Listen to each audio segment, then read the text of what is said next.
Inéditos e inconclusos, un podcast para aprender de la vida en otras vidas, con Juan Fernando Mejía Mosquera y Ernesto Priani Saizó.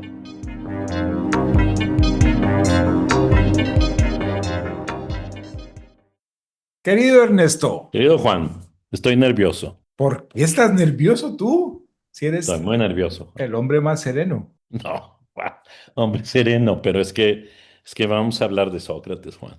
A mí me emociona mucho hablar de Sócrates, pero ¿por qué te pone nervioso? Por eso, precisamente por eso. Eh, a mí me da, o sea, te puedo compartir entonces mi propio miedo. Muy bien. Porque tenía días que no me enfrentaba a ciertos pasajes y yo sí puedo confesar que Sócrates a veces me parece demasiado, que aunque uno puede como filósofo reconocer la influencia o la impronta que esa figura ha tenido en su vida, yo creo que si uno no se enamora un poco de Sócrates, no tiene mucho sentido que se dedique a este oficio. De todas maneras, lo interpela a uno mucho. Es alguien que te está diciendo con su ejemplo, ¿tú serías acaso capaz de plantarte radicalmente y decir, a mí realmente la muerte me importa un bledo, a mí lo que verdaderamente me importa es ser justo y no hacerle daño a nadie? Y así enfrentarse a todos los riesgos sociales, políticos, etcétera. Eso es, pues, difícil. Sí, ahora los escuchas empezarán a entender por qué me preocupo y por qué estoy nervioso. Imagínate Ah, bueno. hablar de uno de los padres, fundadores de nuestra imagen de lo que significa ser filósofo, de lo que es entregar la vida a la filosofía. Sí. Y luego en voz tuya, que es tan poderosa y tan intensa, entonces sobrecoge. Sí, sí, realmente es un gran desafío. Un gran desafío. Pero al mismo tiempo hay que recordar que se trata del más grande de los ironistas. Yo creo que Sócrates se caracteriza por la ironía, que no siempre se trata de buen humor. La ironía puede ser un arma, digamos, Ujú. de desestabilización. Yo creo que a su lado, y tal vez ahí están, ese puede ser otro motivo para estar nervioso, está el hecho de que no solo vamos a hablar de Sócrates, ¿No? sino que vamos a hablar de el más grande de los escritores filosóficos, que es Platón. Por supuesto. Entonces, estamos metiéndonos en cosas muy serias, digámoslo así, pero al mismo tiempo se trata de un gran ironista, por un lado, que es Sócrates, y de un gran, en mi concepto, un gran humorista, Ok, que es Platón. ok. Yo no sé si te he contado que cuando yo comienzo a enseñar el capítulo de Platón en mi curso, siempre le decía a mis estudiantes, si tú ves que llevas 20 minutos leyendo un diálogo y no te has reído, es que no estás entendiendo. Entonces tienes que echar para atrás porque hay algo que Que no no captaste. pescaste. Sí, Exacto. sí, sí.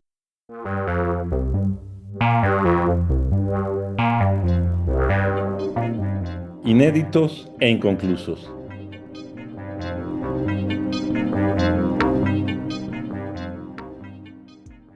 Bueno, pero creo que es momento de introducir el episodio porque ya más o menos se pueden imaginar de qué vamos a hablar hoy, pero ¿por qué no les platicamos un poco cuál fue nuestra primera idea y a partir de esa idea cómo hemos planteado el episodio? Sí. Porque habíamos comenzado pensando en que queríamos hablar de la apología de Sócrates, que es uno de los diálogos más famosos de Platón, y con el que, al menos en mi caso muy particular, fue el primer libro, bueno, el primer diálogo que me tocó leer llegando a la Facultad de Filosofía y Letras de la UNAM. Ok. Era así como la puerta de entrada a Es la actividad filosófica. perfecto. Yo creo que a mí me pasó algo similar.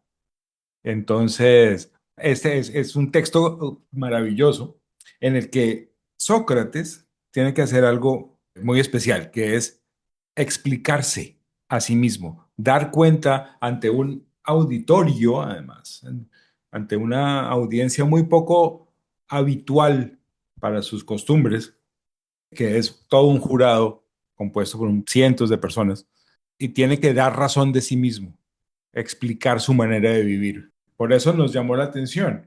En cierto sentido, la apología de Sócrates es otra autobiografía ficcionada, porque, O es una biografía ficcionada, ¿no? Porque la escribe Platón, claro, es decir, no es propiamente el personaje central, sino un acompañante, un discípulo, un amigo, un un testigo. colaborador, un testigo, ¿no? Pero el problema, por supuesto, es que no nos pudimos quedar en la apología. Ojalá nos hubiéramos quedado solo en la apología, Exacto, ¿no? porque la apología es como un coger el asunto en la mitad de su desarrollo. Y entendemos que Sócrates muestra mucho de su carácter, de su forma de ser, en todos los eventos que tienen que ver con el juicio. Entonces hoy vamos a hablar de los diálogos del juicio de Sócrates, que son el Eutifrón, Ujú. que es un diálogo muy breve en el que Sócrates recibe la notificación de la acusación que le han hecho. Y luego viene la apología, en la cual Sócrates está en el juicio y está dando su defensa ante un tribunal. Ese tribunal lo va a considerar culpable y lo va a condenar a muerte. Cuando lo condena a muerte, pues se tiene que irse a la prisión y es en la prisión donde aparece nuestro tercer diálogo, que es Critón, que es maravilloso, que es una cosa preciosa, porque es una conversación íntima entre dos amigos. Un amigo devoto, Critón, viene a proponerle a Sócrates que se escape, que él le pone todos los medios para huir y Sócrates hace lo que hace Sócrates, que es pensemos si esto es una buena idea. Y, y pensándolo se da cuenta que no lo es, No es una buena idea. lo cual es sorprendente desde cierto punto de vista, desde cierta noción de lo que es bueno para los seres humanos, eso es sumamente sorprendente. Ujú. Que uno diga evitar la muerte es una mala idea. Entonces tenemos que acompañar a estos dos en ese razonamiento para entender por qué evitar la muerte en este caso, en la situación de Sócrates, es una mala idea. Y entonces así llega el día siguiente, que es el último día de la vida de Sócrates, en el cual se encuentra con sus amigos, hace lo que hace un filósofo, que es tener una conversación larga, compleja, abstrusa, llena de conceptos, pero con una enorme serenidad, Como las que tenemos tú y yo. que no la pasé, que somos la mata de la serenidad. Exacto. Eh, y en esa conversación, pues, bueno, es muy especial porque esa conversación no es una conversación directa. No es de esos diálogos en los cuales los personajes están hablando directamente, sino que es una narración. Ujú. Pedón está recordando aquel día y le está hablando a otra gente que le ha preguntado por Sócrates. Eso me parece muy, muy bello porque en ese punto de vista, Pedón nos comunica como su extrañeza. Ujú. Dice como yo no he terminado de entender realmente cómo es que Sócrates murió tan tranquilo. Ujú. Todavía no salgo de mi asombro de su gesto, de su comportamiento y de su serenidad. Entonces, esa exposición que hace Fedón nos relata una escena, que es una escena un poco más pública que la de Critón, pero sigue siendo en el espacio de la amistad. Ujú. En el espacio de la amistad, Sócrates se pasa el último día haciendo lo que siempre amó hacer, que fue conversar con sus amigos sobre las cosas más importantes del mundo, de la realidad, de la vida. Y después de esa conversación, que va a versar principalmente sobre la inmortalidad del alma, pero que va a hacer unas preguntas muy interesantes sobre lo que significa ser filósofo Ujú. y cuál es la relación del filósofo con la vida y con la muerte. Sócrates va a beber el veneno y decir su última frase críptica y abandonar, o por lo menos el alma de Sócrates abandona su cuerpo. Le debemos Un gallo A- Asclepio. Asclepio. Es la Sí. última frase del...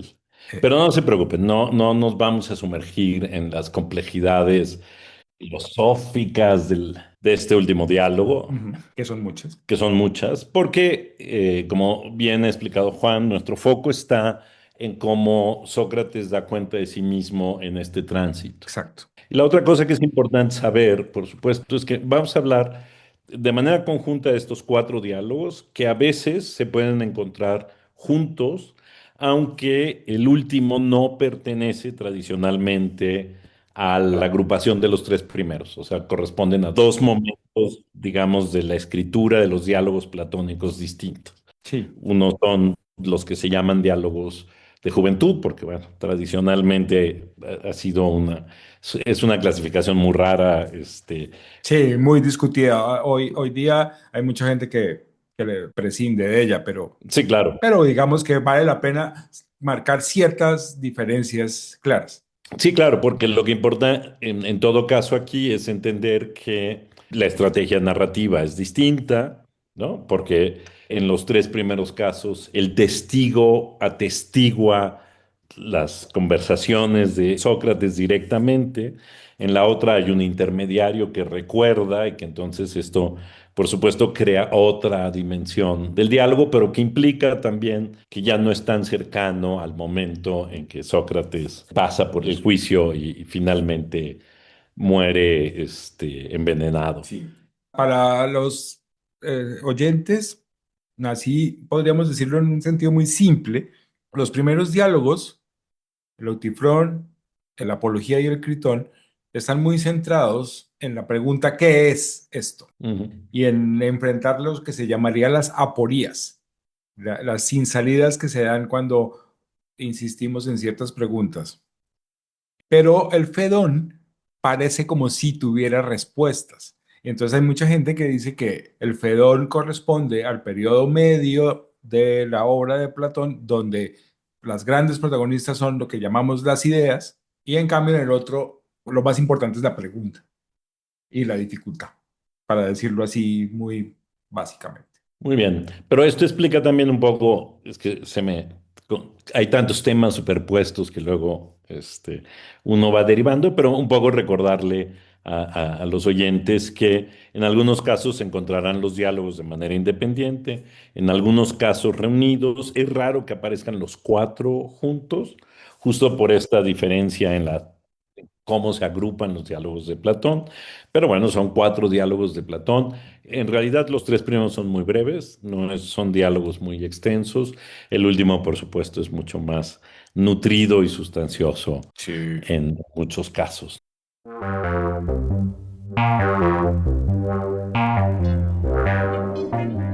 Inéditos e inconclusos.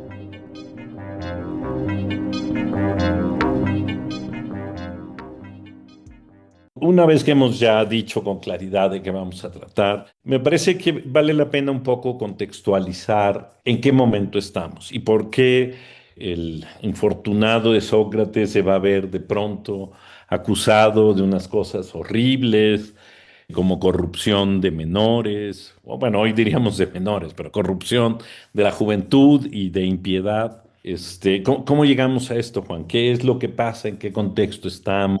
¿Qué hay ahí? Mm, eh, vale, a mí me parece interesante la situación en la que la ciudad de Atenas se ve llevada a darle muerte a uno de sus personajes más importantes. Pensemos en eso, que lo que realmente pasa es que la ciudad va a decidir eliminar al filósofo. Ujú, ¿Y eso cómo ha llegado a suceder?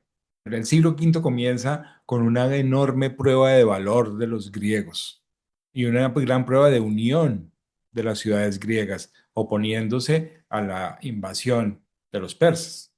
Eso le da un privilegio en la política y en sí, en el poder a dos ciudades, Esparta y Atenas. Dos ciudades que son muy distintas en su etos, en su manera de vivir, en su manera de cultivar la vida humana. Y cada una es excelente en esa manera, en su propio modo.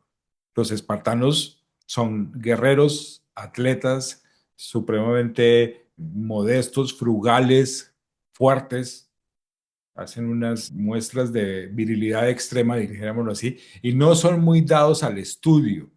Lo que estudian es muy concreto. Su memoria colectiva es es lacónica. Sí, así como de ahí viene la palabra. Es Laconia, es la región donde está Esparta, y lo lacónico es lo que es dicho de manera concreta, breve, sucinta, directa. El laconismo es eso. Y así son sus saberes. En cambio, esto lo dice Pericles en un discurso, nosotros los atenienses somos filósofos porque nos encanta estudiar. Entonces nos encanta la belleza, nos encantan las musas, nos encanta el arte, nos encanta la poesía, nos encanta hablar, nos encanta aprender, cultivar la ciencia. Somos mucho más sutiles. Los atenienses entrenan para el orden de batalla danzando. Eso es muy diciente. Entonces, esas dos ciudades que se unieron para resistir a los persas, se van a hacer cada una fuerte y cada una va a crear como su red de alianzas, lo que se llaman las ligas. Y van a comenzar durante un periodo a recibir de sus aliados una cantidad de recursos enormes que les va a permitir hacer despliegues de lujo, en cierto sentido, y de belleza y de esplendor, como los templos, las murallas, la flota, los festivales trágicos. El siglo quinto, en un momento dado, es el momento del esplendor del teatro griego. Es el esplendor de la llegada de los sofistas a la cultura. Es el esplendor del estudio y de una especie de cosmopolitismo en el Mediterráneo, apoyado en el hecho de que hay un dominio marítimo de los griegos, pero eso también crea tensiones y envidias que a la larga van a desencadenar una guerra larga, cruenta, difícil, muy dolorosa, que es la llamada guerra del Peloponeso. Es una guerra larga, es un conflicto que siempre está allí, que tiene como sus picos durante varios años. Es una de esas desgracias que trae otras muchas desgracias, como una epidemia de peste que arrasa con la población ateniense, que la debilita mucho y que conduce, bueno, a la muerte de su caudillo Pericles. Eso está todo en la historia de las guerras del Peloponeso de Tucídides. Y esta ciudad queda muy debilitada después de la peste y los espartanos ganan la guerra, los derrotan miserablemente y les imponen un gobierno tiránico, que son lo que se llama los 30 tiranos, entre los cuales había algún familiar de Platón, algún ex discípulo de Sócrates. La cosa no pinta bien. Hay una gran descomposición social en el final del siglo quinto y el comienzo del siglo cuarto, que nosotros vamos a fijarnos en el año 399, que es el primer año del siglo cuarto, es el último año de la vida de Sócrates. Ahí la cosa no está muy bien. Yo lo definiría, hay un gran desacuerdo entre los atenienses sobre qué significa vivir bien y qué vida vale la pena vivir. Entonces, y hay un tipo muy especial, muy raro, que se llama Sócrates, que se ha dedicado a hacerse esa pregunta de la manera más fuerte y que les ofrece a sus coterráneos un servicio, por decirlo así, un servicio un poco doloroso, que es estarlos molestando todo el tiempo para que se examinen a sí mismos. Y eso no le gusta a los vecinos, tener un filósofo insistiendo en estas preguntas, y eso desencadena el proceso contra Sócrates.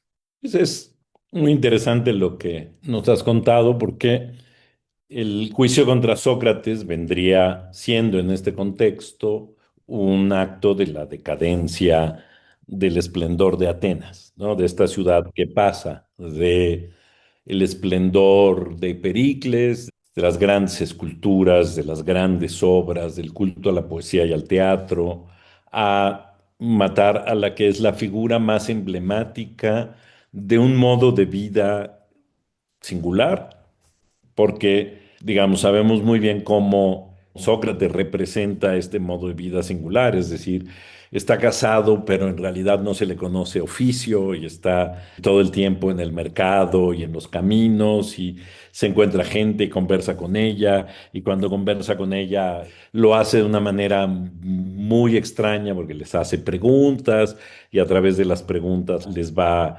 digamos, conduciendo a darse cuenta de cosas, en fin, ¿no? Abrirles los ojos y que justamente lo que este modo de vida que se le puede llamar de muchas maneras, nosotros lo conocemos como vida filosófica, es algo que no le gusta justamente a quienes han impuesto o tienen una vida espartana, por decirlo así, que además el solo nombre suena, ¿no? Es decir, Sí, claro. una vida entregada a la disciplina, a cierto tipo de disciplina que se aleja de la reflexión filosófica frente a la cual no saben qué hacer porque socava los valores, por lo menos es lo que piensan que hace Sócrates y es de lo que lo acusan, de relativizar las cosas, de no aceptar la autoridad, de poner en la mente de sus discípulos dudas y preguntas que no tienen solución fácil y que a veces contravienen las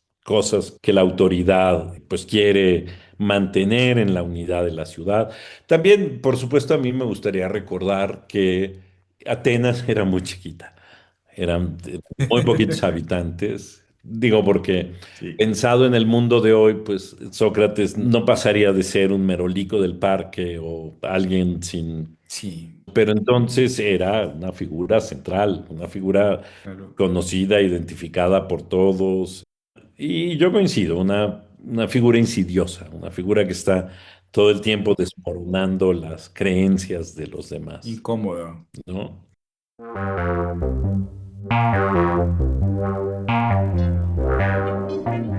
Inéditos e inconclusos.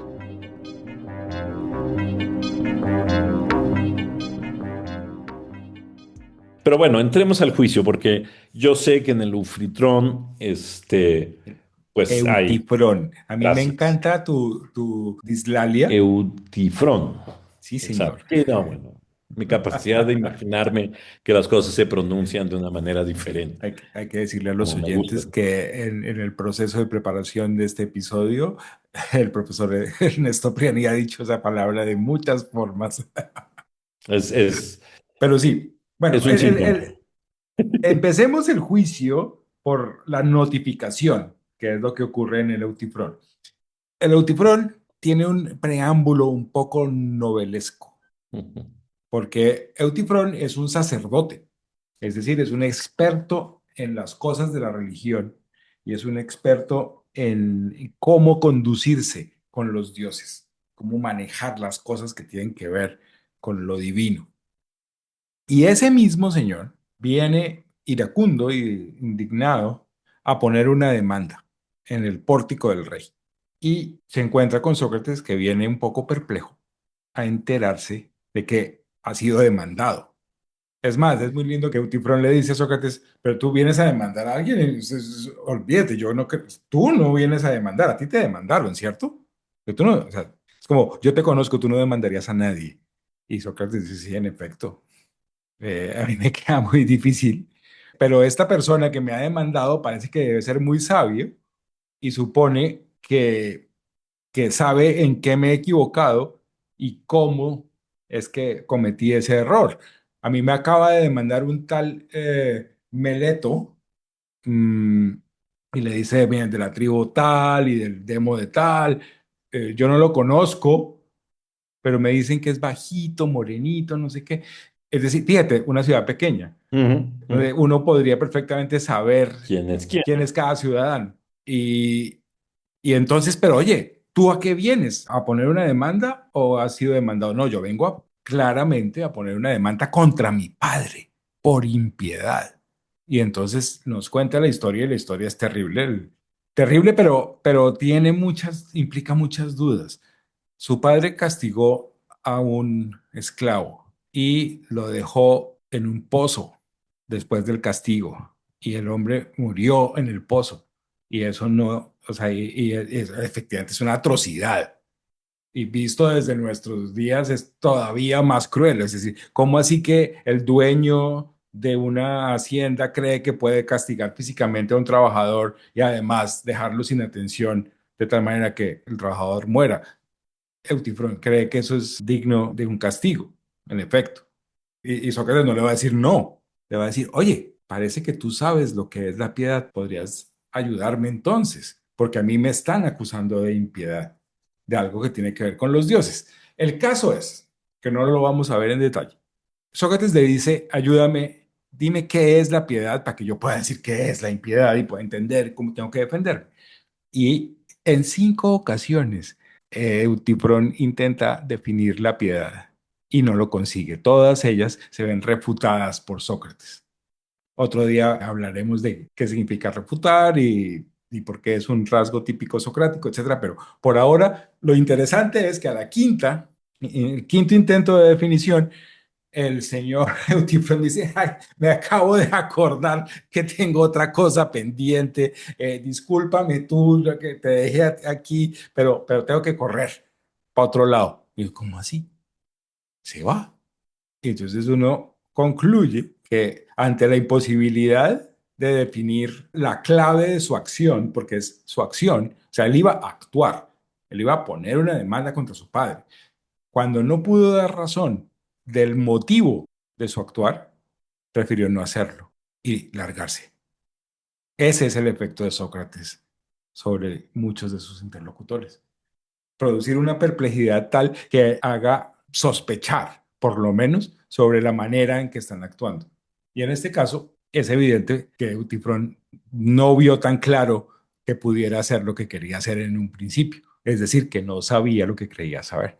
Pero uno puede imaginar lo molesto que debe haber sido para Eutifrón este encuentro con Sócrates, Sí, ¿no? sí, sí, claro. Es decir, porque él estaba convencido de lo que quería hacer, sabía por qué lo quería hacer, y después de una breve conversación con un señor que se encuentra ahí por otros motivos, se da cuenta que en realidad no sabe por qué, o sea, no sabe de qué quiere acusar a su padre porque no sabe qué es la piedad. Y entonces uno podría perfectamente ponerse en el papel de Tifrón, ya van 2 veces que lo digo bien, de Tifrón, tres, y sentir en carne propia lo molesto que puede ser Sócrates. Seguro. Porque creo que ese es un rasgo importante, por lo menos en la forma en que incluso Sócrates mismo más adelante se va a presentar a sí mismo. O sea, él Sí, no puede no hacer esto. O sea, su misión es hacer esto a una costa de que los demás se incomoden, de que los demás no, pues no acaben de conciliarse y de sentirse a gusto con lo que creen que saben o lo que piensan que sí. saben. Además debe ser una cosa como, debe atentar contra el ego, contra el orgullo, contra la imagen que uno tiene de uno mismo. Yo creo profundamente que sé lo que estoy haciendo y viene este tipo y me pone en jaque y me demuestra que no lo sé. Pero además, lo que vamos a ver ahorita al pasar a la apología es que Sócrates eso lo hacía en espacios no de gran público, pero sí en público, Ujú. especialmente en el mercado, en los gimnasios, en sitios concurridos, con alguna concurrencia. Pero a mí lo que me gusta de la escena de la que estamos hablando es cómo en un espacio público en donde alguien va, porque esto es muy recurrente en otros diálogos socráticos. Sócrates está caminando y de pronto se encuentra, o alguien está caminando y se encuentra a Sócrates, su día iba muy bien, y le hacen una pregunta a Sócrates, o Sócrates le pregunta, pero ¿de qué vienen hablando? ¿O por qué estás tan molesto? ¿O por qué estás así? Y ¡zas! ¿No? Ya entraste en una conversación en donde al final, además, vas a salir como Eutifrón, completamente desarmado, abatido. Y entonces, digo, porque a mí me gusta a veces tomar la posición que toma Durremat en el juicio de Sócrates. Durremat es un escritor alemán que tiene una pequeña novela donde un grupo de ex jueces se juntan a cenar recurrentemente, y cada vez que se sientan a cenar, lo que hacen es tomar un juicio famoso y y juzgarlo. Uy, quiero leer eso. Es buenísima, buenísima, buenísima. Y en este, en el que van a juzgar a Sócrates, pues la posición es que sí hay que condenarlo, que es un Es mal el esperado, colmo. es un demonio, está echado todo abajo, es una cosa horrible, ¿qué le pasa? ¿No? Y bueno, y como veremos un poco, esa es un poco la impresión que yo tengo de la apología, es que Sócrates hace la peor defensa que puede hacer alguien cuando está acusado, Seguro. mostrarle a los demás. Pero antes de entrar ahí, valdría la pena insistir en que este asunto de la piedad, que a los modernos nos puede parecer un poco lejano, o sea, como que el ámbito de la religión nos suena totalmente ajeno a la filosofía. Ujú. En este caso, se trata de una virtud que es una virtud cívica, es una virtud de cómo te conduces políticamente, es cómo tratas a la ciudad y cómo tratas a tus conciudadanos. Entonces, sí, el respeto a los dioses y a lo sagrado, el respeto de las fechas, de las fiestas, de los festivales, de los templos, de las plazas, de los lugares que son tabú, de los bosques que están separados, todas esas cosas se califican dentro de la piedad. Y lo que le están diciendo a Sócrates es que él no cree en lo que todo el mundo cree y que está introduciendo cosas nuevas en el ámbito de la creencia. Y eso es muy complicado, es sumamente disruptivo para la ciudad.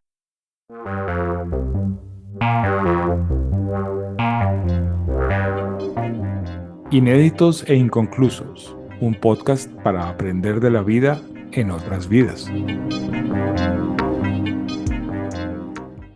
Con ese, digámoslo, ámbito de la piedad, podemos entrar al juicio y ver a Sócrates en el principio de la apología dirigiéndose a los atenienses con una especie, no, con una ironía fundamental que es muy consistente con su comportamiento.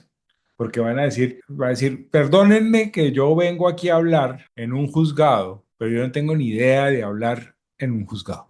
Yo nunca he tenido un problema con la ley, nunca he defendido una causa, yo no tengo la sutileza. Si la palabra abogado hubiera existido en esa época, él se hubiera distinguido radicalmente de los que son expertos en enfrentarse a juicios. ¿Sí? Entonces él no domina esa retórica, no domina ese lenguaje. Él tiene el lenguaje callejero suyo, de la conversación casual en el mercado, de la conversación casual en el gimnasio, que vamos a ver que también es un lenguaje técnico y tiene sus cosas, por supuesto. Pero Sócrates pide como clemencia de que así como uno es clemente con los extranjeros que hablan su lengua con dificultad, pues que en este caso lo traten como un extranjero que está tratando de hacer su mejor esfuerzo por comunicarse en un terreno que le es absolutamente ajeno. Es que es muy interesante cómo hace eso. O sea, a mí este primer contraste que hace entre él mismo y quienes lo acusan, es decir, entre los oradores o los retóricos, que lo que hacen es enunciar la verdad, él en realidad va a decir, lo va a oponer y se va a presentar con alguien que lo que va a decir es lo justo, no lo verdadero, sino lo justo. Ese contraste me gusta.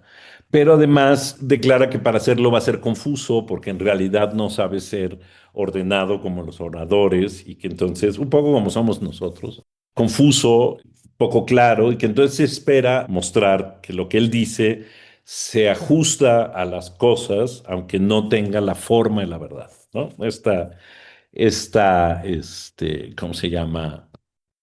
Pues este matiz, ¿no? Entre lo que él es Sí, y lo que, claro, porque yo creo que él aspira a que hay una identidad entre ambas a la larga. claro, Como ustedes van a pensar de lo que yo les estoy diciendo no tiene nada que ver, pero se trata de decir lo justo. Ustedes además me tienen que juzgar en esos términos. No si les parece bonito lo que yo digo, no si les parece muy ordenado lo que yo digo, si yo les doy lástima, si les doy miedo, si les doy tristeza o alegría. No, ustedes tienen que evaluar mi conducta y mis palabras y ver si lo que digo es justo. Consi- y lo que está atrás de eso, en realidad lo vamos a ver cómo se va desgranando, es que es ser filósofo. O sea, ¿qué implica realmente ser Claro, filósofo? esa diferencia es Es porque esa diferencia es la primera, ¿no?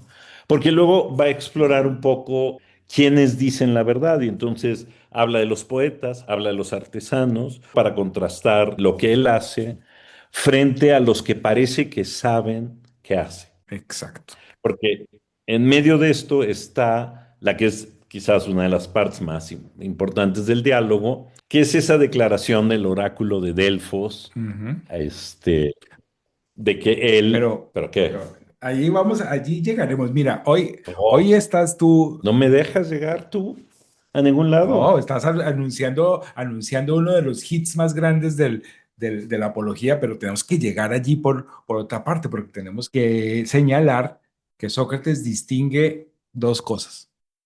Ustedes me han acusado a mí desde hace mucho tiempo. Ujú, exacto. Acusaciones sobre mi persona existen hace rato, décadas. Ujú, Y hay unas acusaciones nuevas. Entonces vamos en orden. Primero las acusaciones antiguas y luego las acusaciones nuevas. Entonces dentro de las acusaciones antiguas está, eso debe haber sido terrible. Imagínate que el comediógrafo más importante y más célebre de la ciudad haya escrito una comedia dedicada a burlarse de ti y hacerte quedar en ridículo.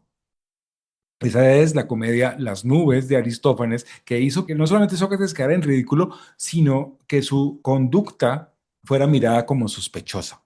Además lo confunde con otras figuras, porque lo pinta como un tipo que se la pasa todo el tiempo por allá elevado, pensando en el cosmos, argumentando de manera torcida y hablando enredado, y que además engatusa jovencitos y después les va a cobrar dinero.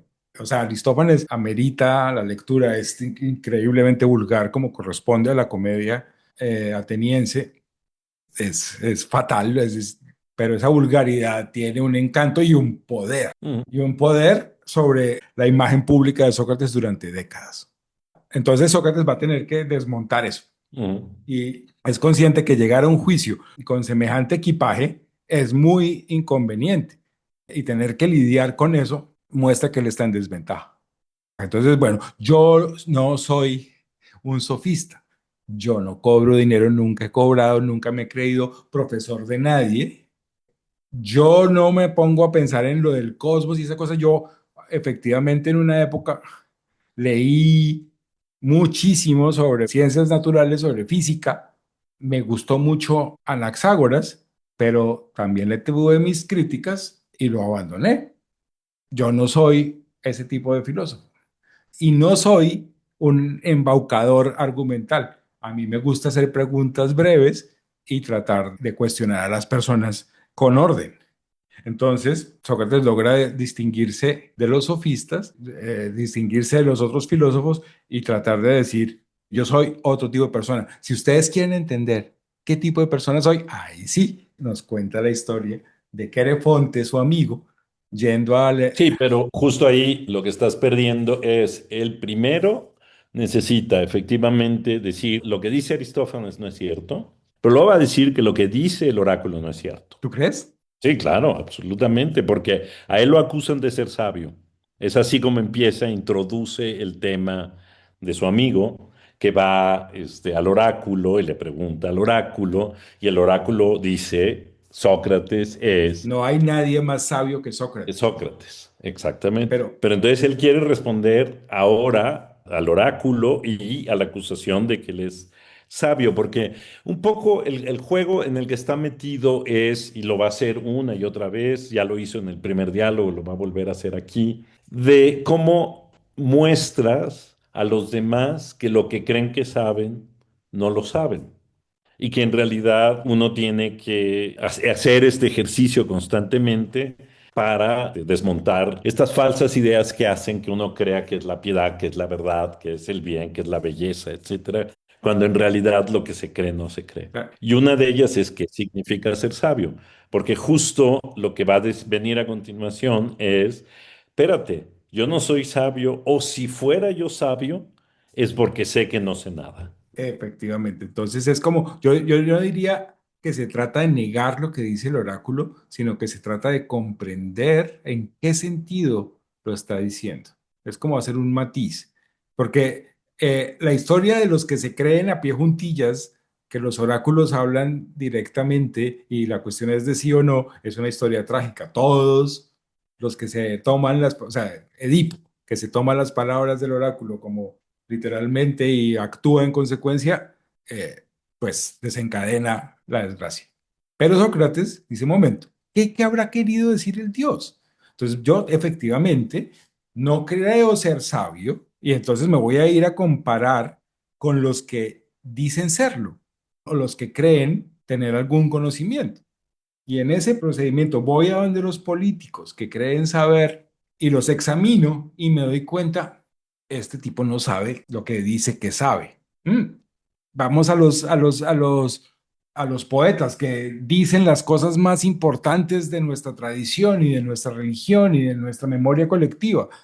Los poetas hablan maravillas, dicen cosas muy hermosas, pero casi todo lo que dicen lo dicen por inspiración y no pueden explicarlo. Entonces realmente no lo saben.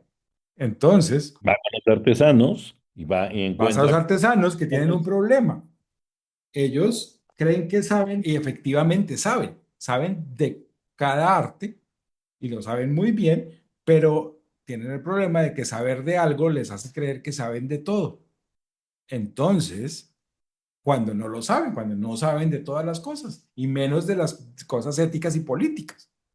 Ahí la cosa es más difícil. Entonces, tal vez mi sabiduría, dice Sócrates, consiste en que yo no sabiendo no creo saber. Pero es que eso quiere decir que desmiente al oráculo, que no es sabio.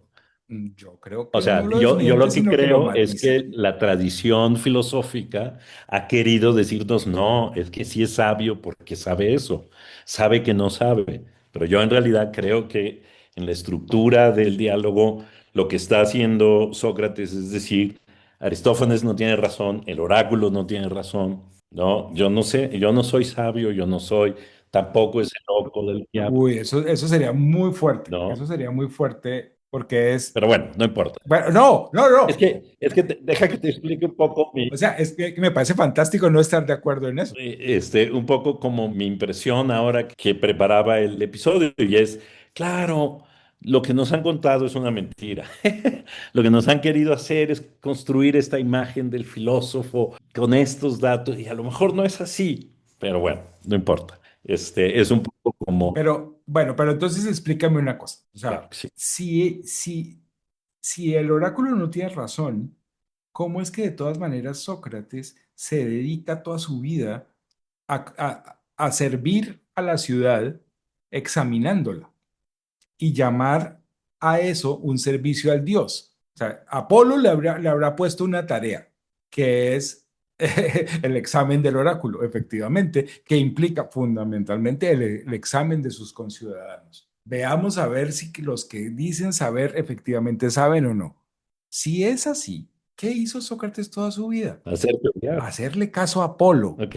Entonces, o sea, ¿le está haciendo caso a un mentiroso? Pero es que no, eso no quiere decir que sea un mentiroso. Es que, o sea, porque no se trata, o sea, aquí no está en juego la verdad, aquí está en juego si eso no es sabio. Y para mí lo que él responde es, eso no, porque incluso, por ejemplo, temer a la muerte es quererse sabio. Yo no le tengo miedo a la muerte porque en realidad no puedo temer a nada de lo que no sé si es bueno o es malo. Es Ujú. decir, es muy escurridizo, Sócrates, hay que Ah, decirlo. no, Muy de escurridizo. acuerdo. De acuerdo, pero y me parece fantástico no pensar igual sobre un punto que es tan crucial. Pero podemos sí estar de acuerdo en una cosa, que Sócrates se dedicó toda su vida a hacer esto, a ser ese ser incómodo que todo el tiempo está tratando de averiguar si el oráculo se equivoca o qué es lo que quiso decir o si la gente, o sea, porque qué tal que el tipo, o sea, vaya y su amigo le diga, mira lo que acaba de decir el oráculo, dice que no hay nadie más sabio que tú. Ujú, Y él al otro día va pavoneándose por toda Atenas diciendo, no hay nadie más sabio que yo. Eso no fue lo que hizo. ujú. Él efectivamente no pensó que esas palabras significaran literalmente lo que decían. En eso estoy de acuerdo. Eso así tan, como decimos en Colombia, de eso tan bueno no dan tanto. Exacto. No, porque a mí es que lo que me gusta es justo cómo va llevando el diálogo a ver, por un lado, a reconocer, en el diálogo es muy irritante porque a todo el auditorio que está presente ahí les está haciendo eso. Exactamente. Les está mostrando que lo que ellos creen que saben, no lo saben. Y entonces reconoce que él se hace odiar, o sea que su papel en la vida es hacerse odiar. De acuerdo, Porque eso es de lo acuerdo. que de alguna manera es una suerte de profilaxis para la ciudad, es decir, destilar cosas, prevenir contra la necedad, contra Contra el autoengaño. exacto, ¿no? Y entonces someter todo de alguna manera sobre todo además poner límites a lo que uno acepta que sabe, porque lo dice muy interesante cuando habla respecto de los artesanos. Y es justamente ese, ¿no?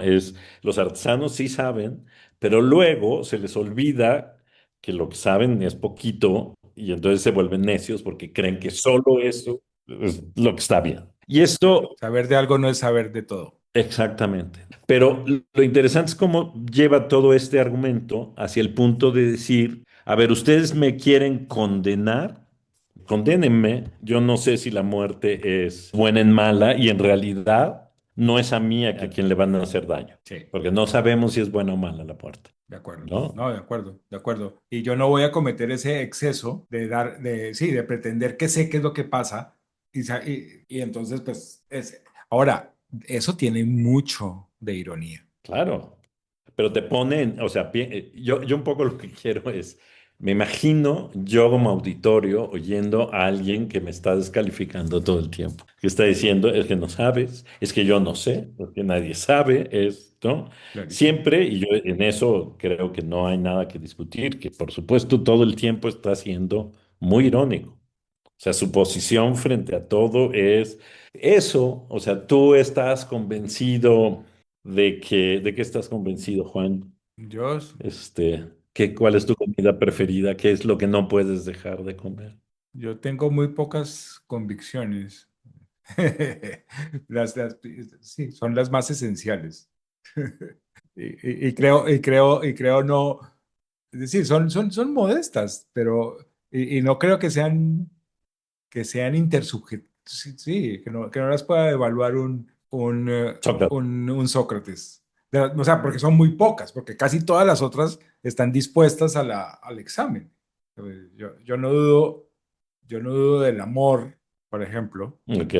ni dudo de la amistad, ni dudo de la importancia de lo político, por ejemplo. Claro, no, Porque, no me voy a poner ahora en plan de preguntarte si sabes qué es el amor, si sabes qué es la mitad y este tipo de eh, cosas, ¿no? Asumamos que sí, no, no entremos en ese cambio, pero lo que es interesante es cómo una persona que si hace eso en medio de un episodio, decir, paremos el episodio, Juan, dime qué es la amistad para No, demostrar, imagínate, o ¿sabes? sea, tendría yo que disponerme a ser minado en los fundamentos. O sea, lo que te acabo de decir son los fundamentos de mi identidad. Claro. Exacto. Y lo que esto implica es que Sócrates se dedicó su vida entera a minar los fundamentos de la idea que cada ciudadano con el que se entrevistó tenía de sí mismo. Ujú. Uno. Sí, sí. Y dos, al hacerlo, minó los fundamentos de la autoridad política de su ciudad. O sea, y tuvo la habilidad suprema de ponerse en malos términos tanto con el Partido Demócrata, que trató de torcerlo en una ocasión y él los dejó quietos, Ujú. y con los 30 tiranos, con el Partido Oligárquico, en los peores términos también. Que Sócrates dice, que me pareció muy divertido volverlo a encontrar. Si yo hubiera, o sea, y yo por eso no me metí en política, si yo me hubiera metido en política con estas convicciones sobre la justicia, nunca habría llegado a los 70 años. Claro. Y Nunca. eso O sea, es, envejecer justo solamente es posible de una manera, y es alejándose de la política.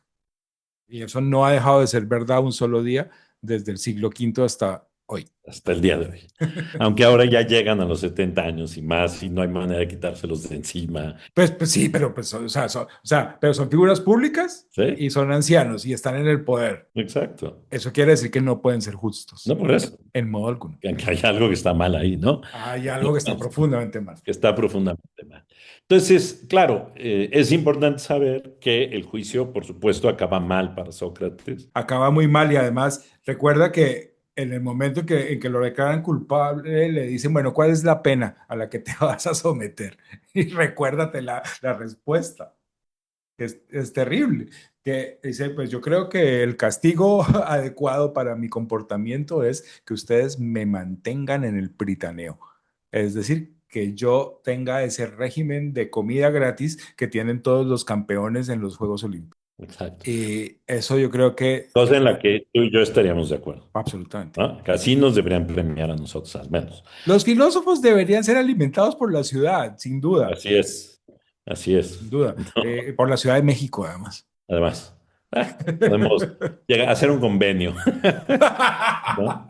Pero Sí, entonces, sí, pero ese es el insulto más grande que puede hacer este tipo a sus conciudadanos. claro, es que los desafía. O sea, está muy claro, o sea, para mí sí está muy claro que la apología es un gran desafío a los jueces que lo están juzgando. Los está colocando casi contra las cuerdas y pidiéndoles, por favor, declárenme culpable.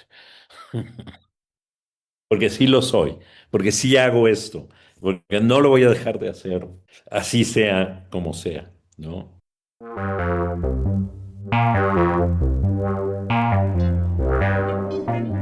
Inéditos e inconclusos.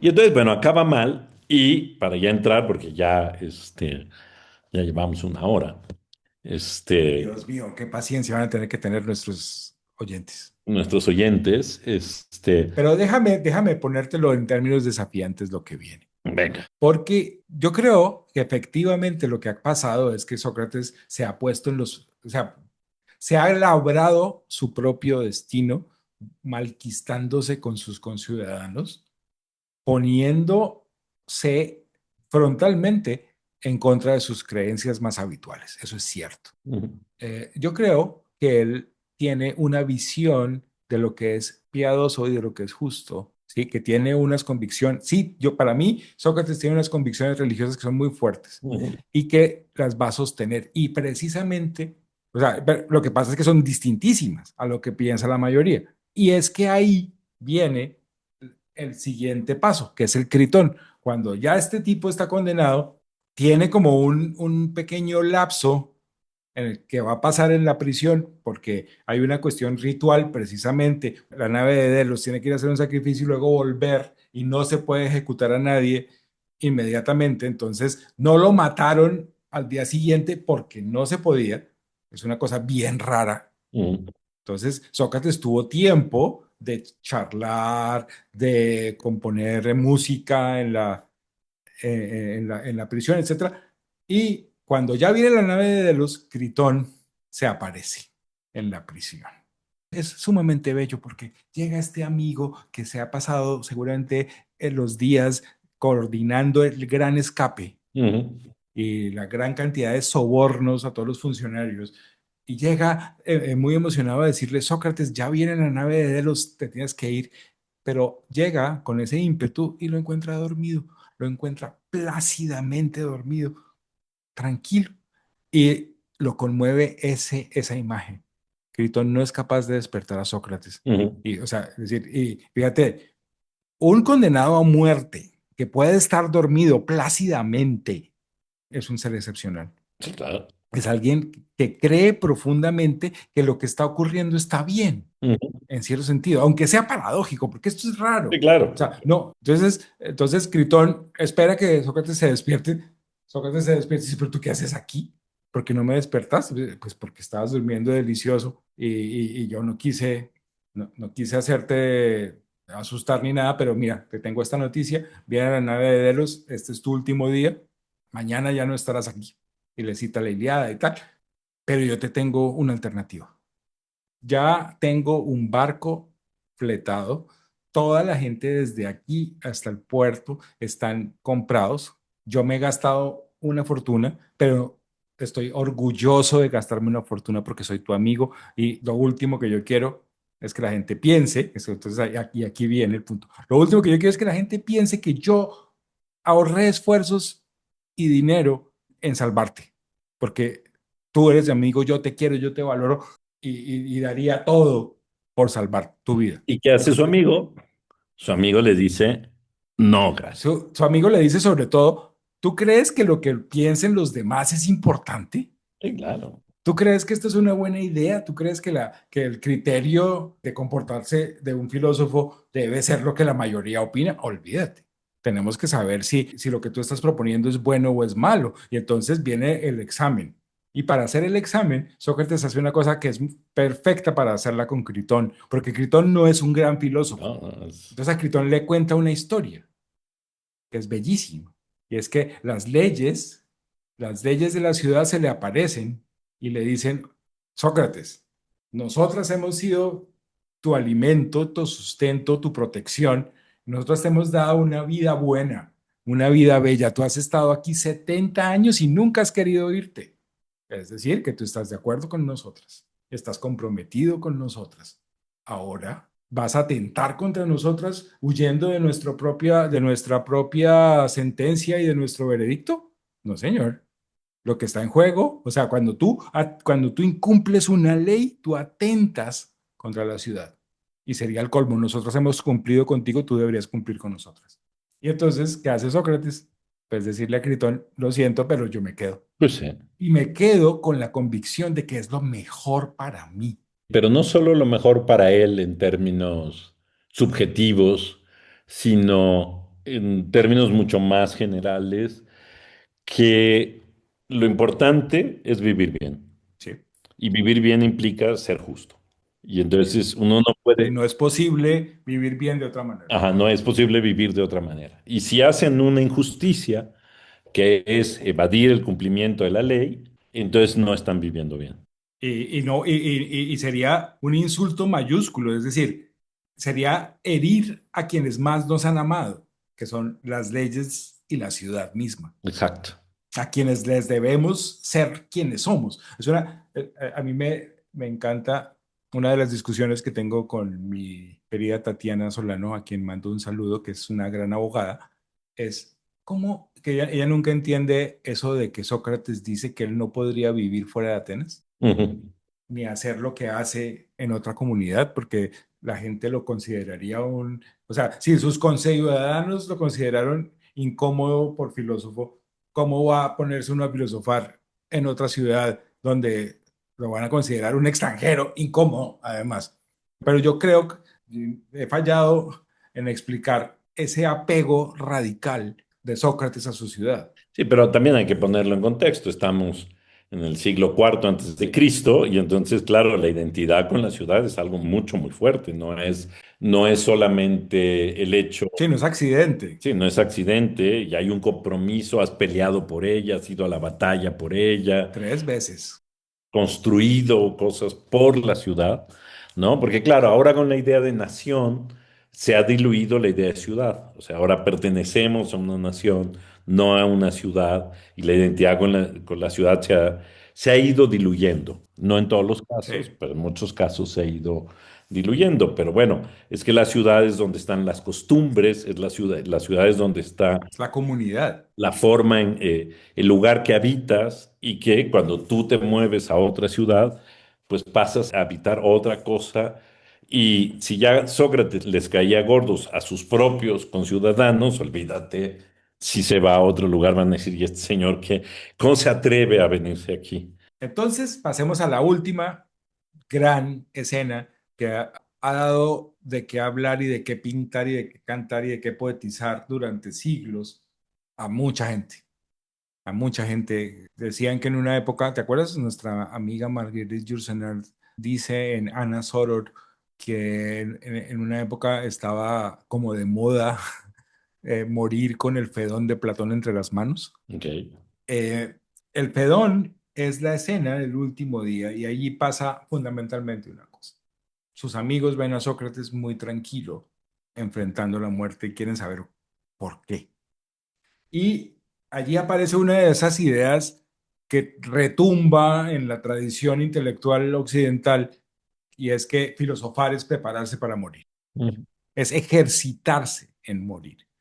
Entonces, Sócrates tiene que, junto a sus amigos, definir la muerte, la define como la separación del alma y el cuerpo, y utiliza ese lenguaje para hablar de la búsqueda intelectual del conocimiento más puro por el alma cuando está más independiente, digámoslo así, cuando está menos mezclada con el cuerpo. ujú, El cuerpo y sus afanes, el cuerpo y sus límites, el cuerpo y sus problemas, pero también el cuerpo y sus inexactitudes, el cuerpo y sus diferencias.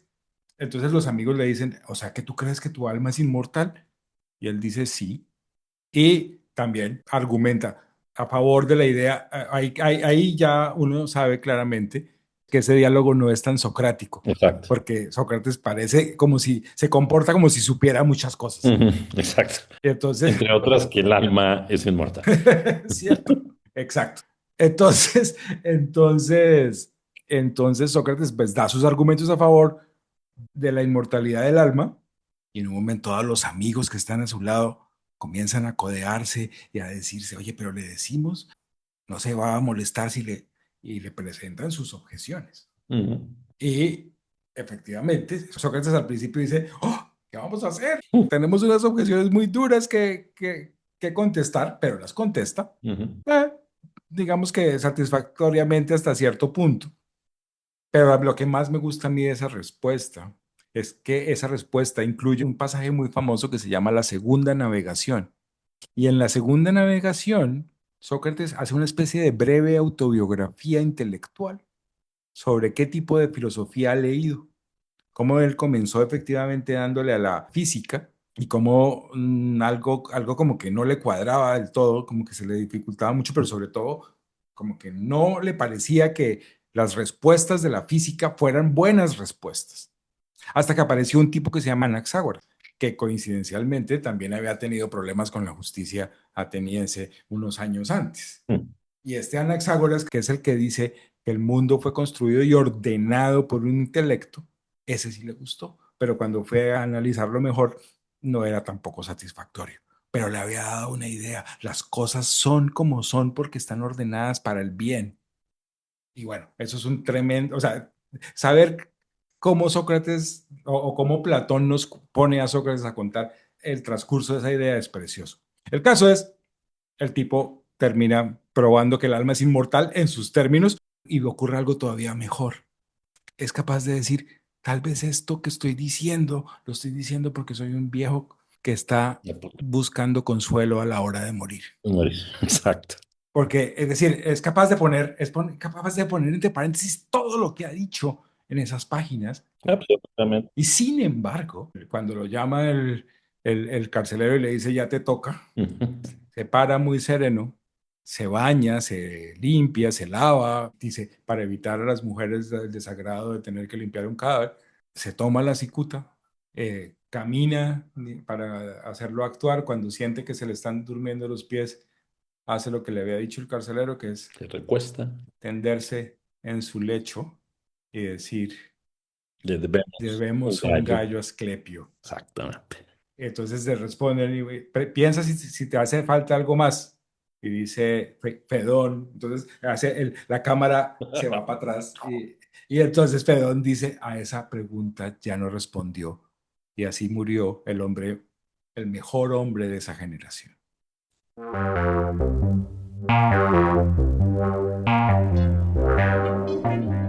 Inéditos e inconclusos.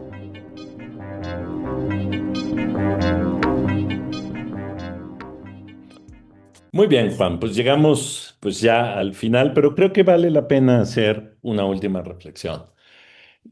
Hemos hablado y trajimos a colación todos estos diálogos de Sócrates para aprender de la vida de Sócrates, porque a mí me ha parecido muy interesante, por lo menos para mi formación personal como filósofo, que estos diálogos hayan sido la introducción a lo que significa una vida filosófica.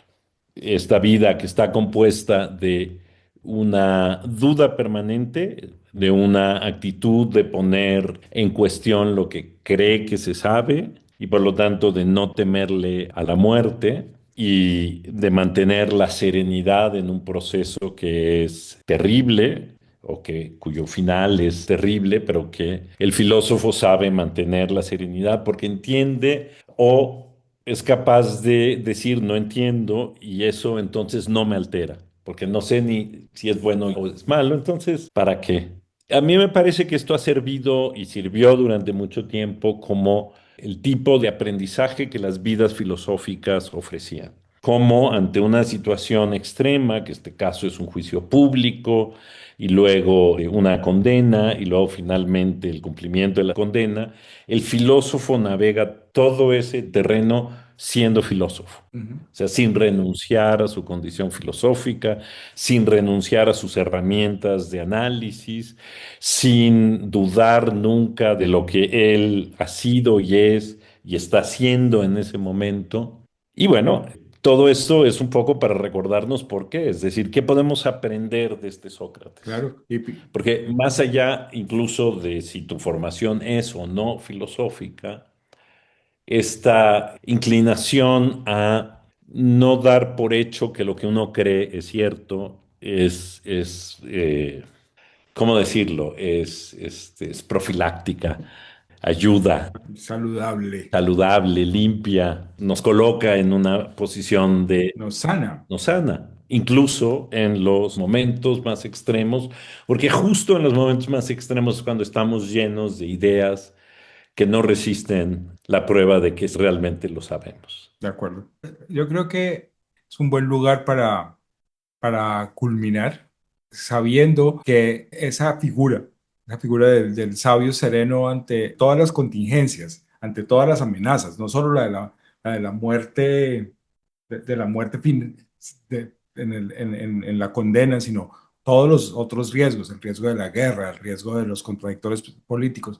Ese sabio que se mantiene no solo incólume, sino en cierto sentido bien humorado, contento, mm, tranquilo. Ese sabio convenció a muchos otros, convenció a Diógenes de ser un filósofo, pero a partir de Diógenes también todos los escépticos, todos los estoicos vieron en él esa figura y por supuesto Platón y todos los platónicos construyeron alrededor de esa vida, de ese carácter, de esos gestos, toda una práctica que nos tiene aquí Haciendo un podcast sobre las que vidas. tú puedes escuchar a cualquier hora del día y por favor escríbanos, háblenos, platícanos. Disfrutamos mucho de los comentarios de las personas que nos escuchan. Y bueno, sin más, Juan, muy buenas noches, buenos días, tardes. Muy buenas noches, muy buenos días. Muchas gracias a todos los que nos han permitido acompañarlos y que nos han acompañado en esta conversación el día de hoy. Esto fue Inéditos Inconclusos.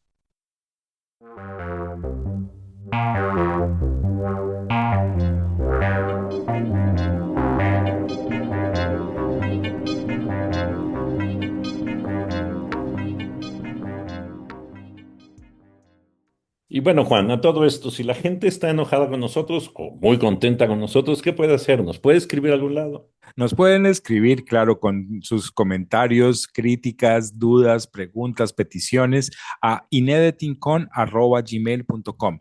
Lo encuentran en la descripción del episodio.